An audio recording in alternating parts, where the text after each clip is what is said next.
weather bulletin. For the following counties in Pennsylvania, Mercer and Venango. Shit. The National Weather Service in Pittsburgh has issued a severe thunderstorm warning for northeastern Mercer County in northwestern Pennsylvania, northern Venango County in northwestern Pennsylvania until 2:45 p.m. At 2:13 p.m., a severe thunderstorm was located 8 miles south of Guysville, or 11 miles southeast of Meadville, moving east at 55 miles per hour. Hazard: wind gusts to 60 miles per hour. Source: radar. Impact: expects damage to trees and power lines, resulting in some power outages.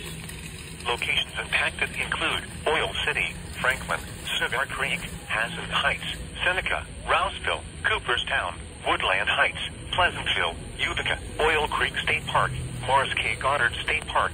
This includes Interstate 79 in Pennsylvania between mile markers 135 and 137. Move to an interior room on the lowest floor of a building. Please report severe weather by calling 412-262-1988, posting to the National Weather Service Pittsburgh Facebook page, or using Twitter at NWS Pittsburgh.